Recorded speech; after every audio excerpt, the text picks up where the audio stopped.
नमस्कार, मेरा नाम प्रशांत है और आप देखना शुरू कर चुके हैं डेली लाइन का डेली डिस्कशन शो। और आज इस डेली डिस्कशन शो में हम बात करेंगे भारत की या फिर इंडिया की। किसकी बात करेंगे? दरअसल मुद्दा यही है, इंडिया कहें या भारत कहें, क्योंकि कल जो बात की हमने तो बात हुई थी प्रेसिडेंट ऑफ भारत की, लेकिन अब प्रधानमंत्री नरेंद्र मोदी जा रहे हैं आसियान की बैठक में और वहां पर जिक्र है प्राइम मिनिस्टर ऑफ भारत का। तो क्या बदल जाएगा भारत और इंडिया के बीच में? अगर इंडिया शब्द संविधान से हटा तो देश में क्या क्या बदल जाएगा, आप सोचिए। सवाल उठ रहे हैं कि नोटबंदी हो जाएगी, क्योंकि नोट पर भी रिजर्व बैंक ऑफ इंडिया लिखा हुआ है। इस तरीके के हजारों सवाल हैं, हजारों अमेंडमेंट लाने पड़ेंगे, तमाम सारी तकनीकी दिक्कतें सामने पेश आएंगी। क्या क्या होगा? हमारे साथ हमारे सहयोगी अभिषेक पांडे जी मौजूद हैं, इसी मुद्दे पर बात करेंगे। अभिषेक जी, क्या लगता है? बहुत पेचीदा मामला है ये, हम कल भी बात कर चुके हैं इस पे, लेकिन इसको एक कदम आगे इसलिए बढ़ के आज हम बात कर रहे हैं आपसे, क्योंकि कल हमने बात की थी प्रेसिडेंट ऑफ भारत की और आज प्राइम मिनिस्टर ऑफ भारत। हाँ, प्राइम मिनिस्टर ऑफ भारत यानी प्रधानमंत्री, भारत के प्रधानमंत्री आज विदेश दौरे पर है और उनकी तरफ से जो इनविटेशन गया, आई कार्ड्स बने हैं डेलीगेट्स के, उसमें यही लिखा हुआ है।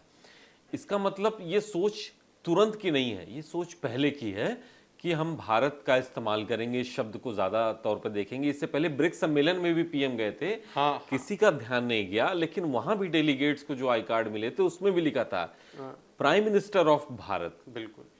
लेकिन जो विशेष सत्र बुलाया गया और अचानक से G20 सम्मेलन के लिए जो रात्रि भोज का निमंत्रण गया, वहां पे प्रेसिडेंट ऑफ भारत लिखा गया, उसके बाद से मामला तूल पकड़ता है। लेकिन ये बात सही है, सरकार की नीयत स्पष्ट है कि हम भारत का इस्तेमाल करेंगे। इसीलिए आज विदेश मंत्री ने अपना जो बयान दिया है, उनका स्टेटमेंट आया है, उसमें उन्होंने साफ साफ लिखा है कि आपको इसकी मूल भावना समझनी होगी। इंडिया दैट इज भारत का क्या मतलब होता है, इसमें उनका कहना है कि भारत को हमको आगे लाना होगा, इंडिया को पीछे करना होगा। यहाँ पर भारत दैट इज इंडिया करना चाहिए। तो ये मूल भावना यही है कि भारत की सरकार, गवर्नमेंट ऑफ इंडिया, भारत शब्द को ज्यादा प्राथमिकता दे रही है। अच्छा, एक चीज मैं पढ़ रहा था, कुछ पेपर्स पढ़ रहा था, तो मुझे एक चीज अचानक मेरे दिमाग में क्लिक हुई कि इसी समय क्यों? क्योंकि देखिए, आप देश के भीतर आप बदलाव कर सकते हैं, वो आपके हाथ में है, किसी भी तरीके से कर सकते हैं। लेकिन आप गौर करिए टाइमिंग पे, देश में G20 की बैठकों का दौर है, दिल्ली में बैठकें हैं, पूरी तैयारी पूरी हो चुकी है, राजधानी, देश की राजधानी में बैठक, और देश में दुनिया भर के तमाम राष्ट्राध्यक्ष, तमाम नरेंद्र मोदी के समकक्ष सब मौजूद हैं। क्या ऐसा तो नहीं है एक ही झटके में सब पूरी दुनिया को यह मैसेज दे दिया जाए कि इंडिया जो है अब से भारत हो जाएगा? क्योंकि अपने देश में तो हम बदलाव कर सकते हैं कभी भी, जी हाँ। दुनिया भर को अगर हमको मैसेज देना है तो मुझे नहीं लगता कि सरकार की यही भावना होगी कि इस मंच से बेहतर कोई मंच हो नहीं सकता कि G20 से एक मैसेज दिया जाए कि अब इंडिया नहीं कहना है, भारत कहना है। देखिए, क्रोनोलॉजी तो यही बता रही है कि G20 सम्मेलन है और कुछ दिनों में लोकसभा का चुनाव है। देश के लोगों को भी मैसेज देना है। देश की भावना कहाँ जुड़ती है? देश की भावना जुड़ती है भारत के साथ। लोग कहते हैं भारत माता की जय। कल हमने देखा कि तमाम हस्तियों ने, जैसे ये घटना सामने आती है, लोगों ने अपने सोशल मीडिया अकाउंट्स पे इस चीज को दर्ज कराया, लिखा कि भारत माता की जय, बिल्कुल, प्राउड टू बी भारत। हाँ, तो उसमें अमिताभ बच्चन और तमाम बड़े हाँ, लोग थे, बिल्कुल, वीरेंद्र ये सहवाग। इन्फ्लुएंसर्स हैं, लोग उनसे जुड़ते हैं, तो उन्होंने भारत को तरजीह दी है। तो ये भारत की सरकार या फिर यूं कहें एनडीए की सरकार इस बात को समझ रही है कि चुनाव आएगा, वहां पर इस बात को रखेंगे तो इससे उनको लाभ मिल सकता है। और वैसे भी लोगों की भावना यहाँ पे जुड़ी हुई है। G20 सम्मेलन है, वहां भी इसका लाभ मिलेगा और इसीलिए जो इनविटेशन कार्ड जा रहे हैं वहां पर भारत का जिक्र किया जा रहा है। तो मूल भावना कम से कम मौजूदा सरकार की, भारत सरकार की, केंद्र सरकार की यही है कि भारत शब्द को प्राथमिकता देनी है, ये लोगों तक पहुंचाना है from very start of to end, मतलब शुरुआत से आखिरी तक हमको हर व्यक्ति को ये बताना लेकिन है। विपक्ष तो ये कह रहा है कि जब से हमने अलायंस का नाम इंडिया रखा है तब से ये दिक्कत शुरू हुई। इससे पहले तो कोई दिक्कत नहीं थी, किसी को दिक्कत नहीं थी भाई, इंडिया नाम में क्या दिक्कत थी? देखिए, इंडिया अलायंस की बात से ही बिल्कुल सही कर रहे हैं, ये दिक्कत शुरू हुई है। और इंडिया अलायंस के लोग भी ये कहना शुरू कर दिए हैं कि इंडिया अलायंस गठबंधन जब बना उसके बाद से उसको घमंडिया कहा जाने लगा, और भी कई तरीके से प्रचारित किया जाने लगा। तो उसके बाद से ही इंडिया अलायंस की तरफ से कहा जा रहा था कि इनको इंडिया शब्द से नफरत है। उसके ठीक बाद ये घटनाएं हो रही हैं। तो सब एक दूसरे से जुड़े हुए हैं, इंटरलिंक्ड हैं, क्रोनोलॉजी आप समझिए। और आप समझिए इसीलिए एक के बाद एक नेताओं के बयान आ रहे हैं। कांग्रेस के कुछ लीडर्स का मैंने स्टेटमेंट सुना। कौन है? उन्होंने कहा कि प्रमोद तिवारी हैं, उनका कहना है, पवन खेरा उनका कहना है कि भाई अगर आप चेंज करेंगे तो आप पासपोर्ट से रिपब्लिक ऑफ इंडिया कहाँ हटाएंगे, नोट से आरबीआई से कहाँ हटाएंगे, आईआईटी, आईआईएम जो देश की बड़ी प्रीमियम इंस्टीट्यूशन है वहां से इंडिया शब्द आपको हटाना पड़ेगा। यही है कि नोट वाला मतलब मेरे दिमाग में इसलिए क्लिक किया, क्या फिर से अगर नोट से नाम हटाएंगे तो सारी करेंसी वापस लेनी पड़ेगी आरबीआई? 2016 में हमने नोटबंदी देखी है, सब लोग लाइन में खड़े थे और उस समय भी नोटबंदी नहीं बोला गया था, उस समय भी नोट बदली बोला गया था।